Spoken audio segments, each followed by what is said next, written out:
Hello everyone, welcome to EPG Pathshala. I am Dr. Roshan Livingston, working as a medical physicist in the Department of Radiology, Christian Medical College, Vellore. The module that we are going to learn today is on image quality. This comes under the broader topic of radiation biophysics. What is this image quality we want to talk about? Without proper image quality, we will not get good information. Image will be so noisy because there is less signal. Generally in radiographic imaging, we need more X-rays to produce better image quality. But however, there should be optimization of radiation dose. Bearing in mind image quality is also important so that it is of diagnostic value. Hence it is crucial to see what would be the right radiation dose to be given to produce good image quality. Image quality also is dependent on detectors.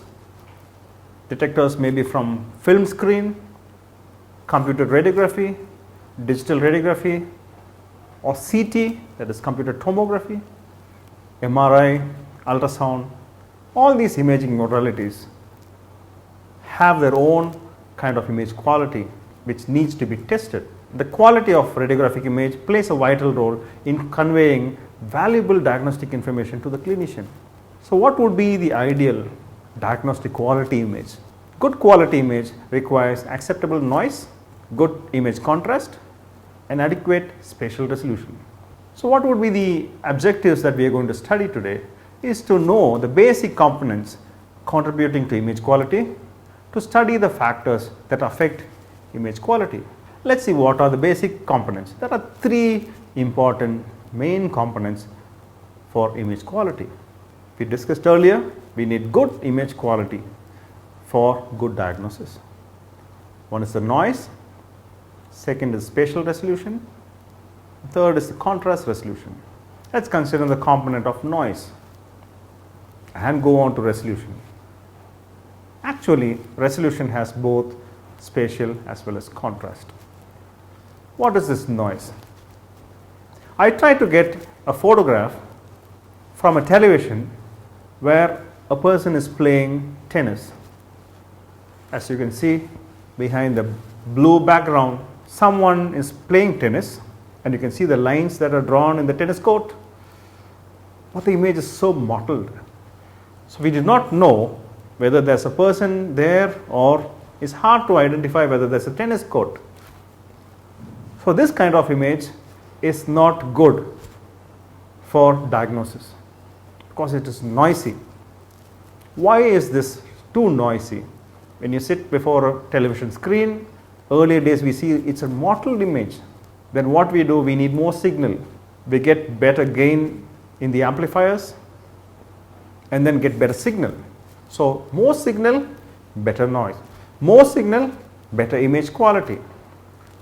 So more signal, we have to reduce noise. So our main criteria is to reduce noise and improve the signal with optimized radiation dose or optimized signal for radiological equipments. Let's see this noise. Real image consists of two components. A meaningful pattern carrying signal about the subject, which is called a signal. A spurious, chaotic pattern carrying no information, which is called the noise. The presence of noise limits the amount of information which can be extracted from the image, as we saw in the television mottled image. The signal to noise ratio is a measure of true signal reflecting the actual anatomy to noise, which is nothing but the random quantum model. Noise is nothing but there is some model because not enough signal coming onto the image. A lower SNR, that signal to noise ratio, results in a grainy appearance of images. In this image, what you see is a CT image where a phantom was used to demonstrate noise. One side we see a low dose scan and the other side we see a high dose scan, and we see the differences in contrast in the high dose scan much better than the noisy low dose scan. Hence there is a trade off. we need to have better image quality. They are going to have little higher radiation dose of optimal value. Coming to the next part is spatial resolution and contrast resolution, which is part of image resolution. We will briefly discuss and elaborately go on to discuss about these other two components, spatial and contrast resolution.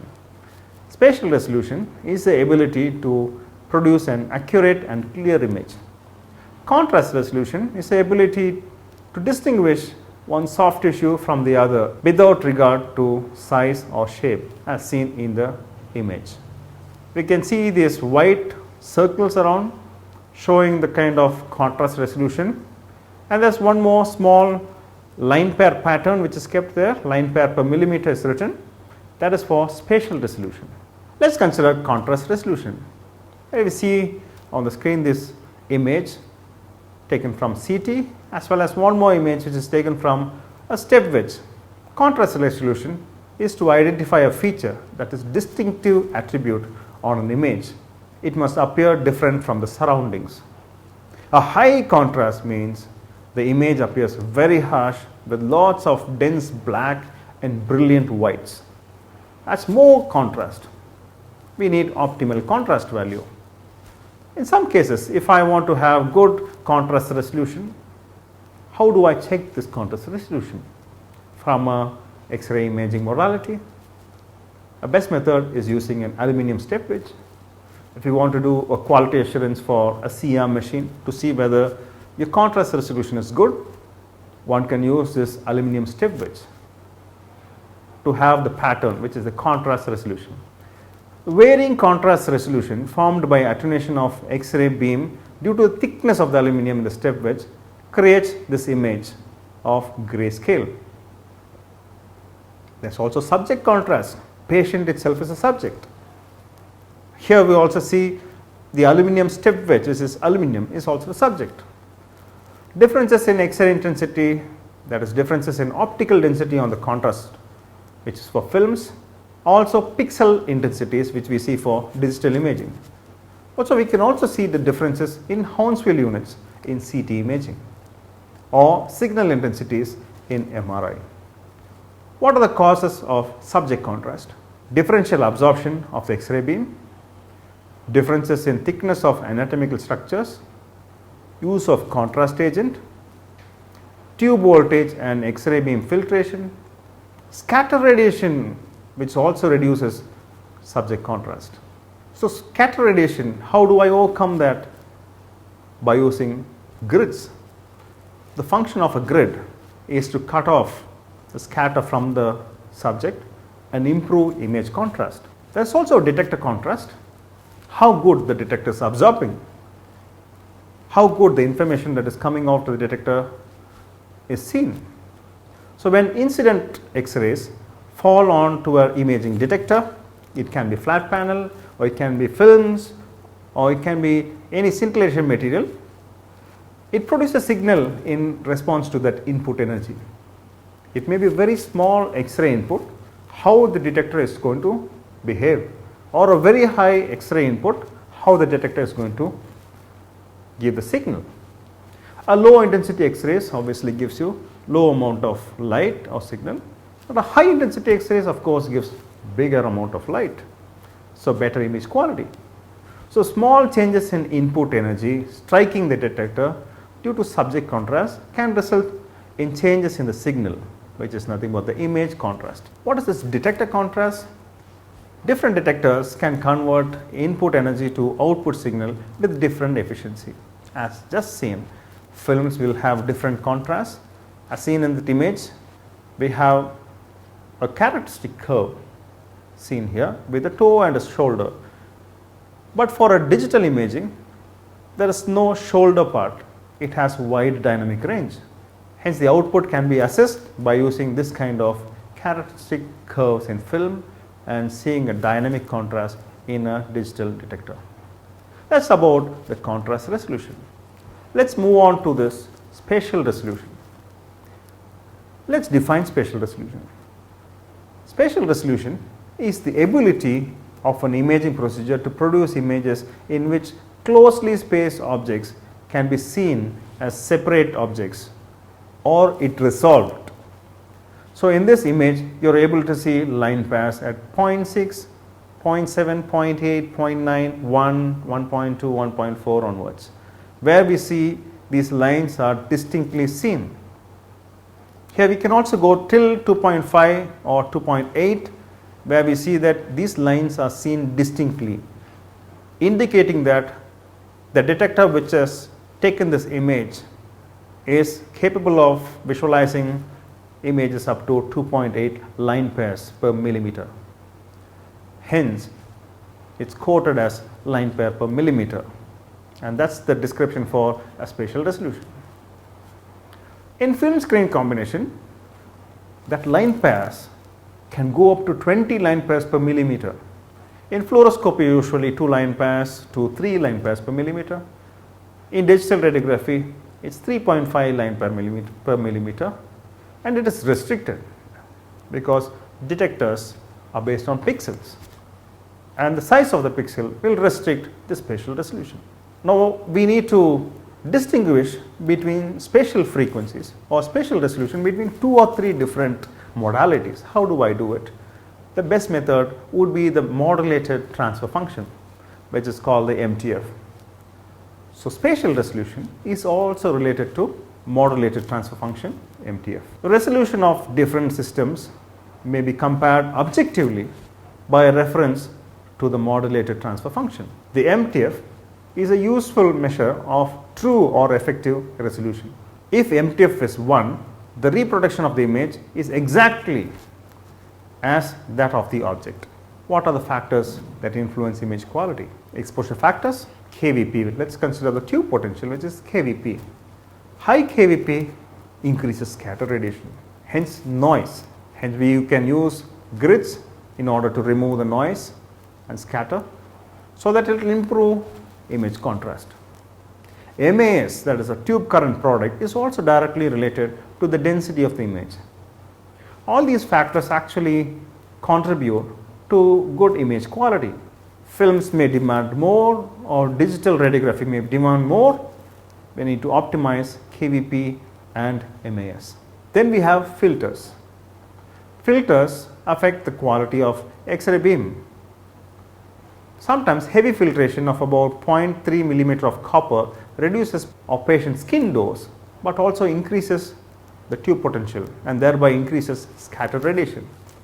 This is usually seen in cardiac procedures, where introduction of 0.3 millimeter of copper increases the tube potential and thereby introducing higher scatter radiation inside the room. Another factor that influences image quality is high voltage generator. Ripple free high frequency generator is important currently when digital radiography systems are used. Earlier, half wave or full wave rectified circuits were used for film screen radiography purpose, but still it demands more radiation. Hence, high frequency ripple free voltage is good for CT or MRI or any other device. Next, we move on to a geometric unsharpness, which also influences image quality. There are lots of subdivisions in geometric unsharpness. Focal spot size. By reducing the focal spot size, it reduces geometric unsharpness. Consider fine focus, which is used in X-ray machine. In an X-ray tube, when fine focus is used, the image resolution is much better compared to the broad focus. For certain procedures, fine focus is used. If you consider mammography, 0.1 millimeter is a fine focus and 0.3 millimeter is a broad focus. So, for macro radiography purpose, it is always better to have 0.1 millimeter of fine focus in mammography. The dimension of the focal spot, that is 0.6 for fine focus, 1.2 for broad focus in ordinary X-ray machines. So, the focal spot is a major contributor for spatial resolution. Second part of this geometric unsharpness is the object to image distance. Reducing the object to image distance reduces geometric unsharpness. Place the patient so close to the image detector always. Generally during a C-arm procedure done in an operation theatre, it's always good to keep the detector close to the patient. Or during interventional procedure, the image intensifier or flat panel detector should be as close as possible to the patient so that we have good image quality. If the detector is far away, it will create image magnification. So focus to object distance is another one which is important. When we increase focus object distance, it reduces geometric unsharpness. What do we see in CT? Those factors what we saw earlier is for routine radiography, mammography, fluoroscopy. What about image quality in CT, a computed tomography system? Slice thickness. If I go for very thin slice thickness, it increases noise. So generally these days we have high-end CT machines with very small detector size. It's about 0.5 or 0.625 millimeter of detector in a multi-detector OCT. If we take a thin slice as close as 0.6 millimeter, the image is little noisy. Hence we tend to increase the radiation dose, the signal is increased and better image resolution. So it plays a role in CT. A thin slice of 0.5 millimeter to 2 millimeter leads to a noisy image compared to a slice thickness above 3 mm or 5 millimeter. With thin slices, high radiation dose is required. But current CT scanners have iterative reconstruction or real-time noise modulations. So it's possible to reduce the noise by predetermining the noise before we acquire an image. And that's what iterative reconstruction does in CT in this current generation CT scanners. We also have the detector quantum efficiency, which is called DQE. Very important to know how good the detector is. It refers to the efficiency of detector in converting incident X-rays into an image signal. For example, an ideal detectable quantum efficiency or DQE is 1.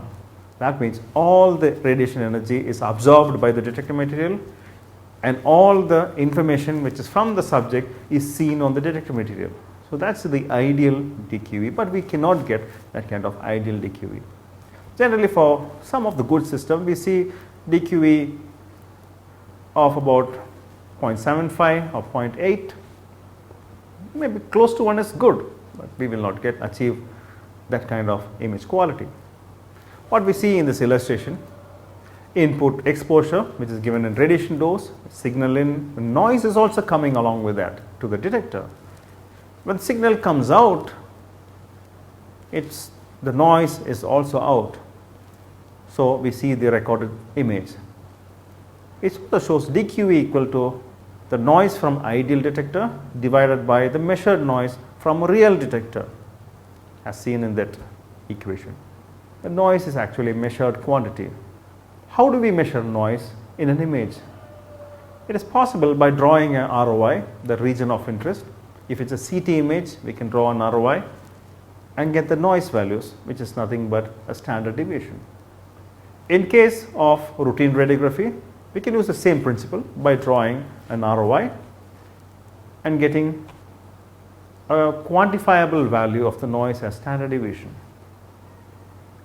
We also have the problem with image quality when there are a lot of artifacts. Artifacts in the image will degrade the image because it is an unwanted entity.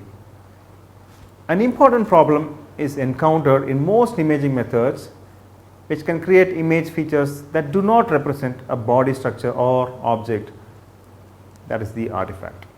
Artifacts can obscure a part of an image or may be interpreted as an anatomical feature.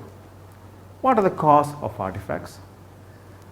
Artifacts can be from the patient, detector, selection of a protocol, and then equipment. These are the various things which can affect image quality. If we consider from the patient may move and cause motion artifact. There are lots of others artifacts, such as patient may have a metal implant which can create streak artifacts and create the image with a noisy appearance, degrading the image quality suitable for diagnosis. Then detector, of course, if the detector is poor absorptive efficiency, we may have some blurred images, or in some cases in image identifying system, the input phosphor will be degraded over a period of time and we do not have good image quality. Also, it depends on protocol selection. We try to take a good protocol with optimized factors. This will have good image quality. But if we try to reduce noise more than what is required, it increases noise and it reduces spatial resolution as well as contrast resolution. It is also part of the equipment. When we see the electronics which are present in the equipment also has noise which can obscure and also present in the image. So, when X-rays come into this detector, the noise which is also present, which is the electronic noise of the machine, will also produce noise along with this. That is the reason some machines have real time noise reduction, because we can understand a machine with this noise and then try to annul or subtract the noise from the signal, so that we get better image quality. So, these are the various factors we saw. Hence, three major components, which is noise, contrast resolution and spatial resolution, was discussed in this module. Let us summarize whatever we learnt. Image quality can be analyzed in terms of these three distinct interrelated components. One is contrast, spatial resolution and noise. The presence of noise limits the amount of information which can be extracted from an image. In some cases, we can use high MAS and a low KVP to reduce quantum model. Spatial resolution is the ability to produce an accurate and a clear image. Contrast resolution is the ability to distinguish one soft tissue from the other without regard for size or shape. Optimal exposure factors should be selected for optimal image quality. Grids are used to observe scatter radiation and improve contrast. Detectable quantum efficiency is the ratio of the noise from an ideal detector to the measured noise from a real detector. We can use modulator transfer function to identify the spatial resolution between 2 or 3 different modalities. So, once you want to purchase a machine or you want to see image quality in a typical machine, it is good to know about these image quality components: noise, spatial resolution and contrast resolution. Hope you enjoyed watching this module on image quality. Thank you.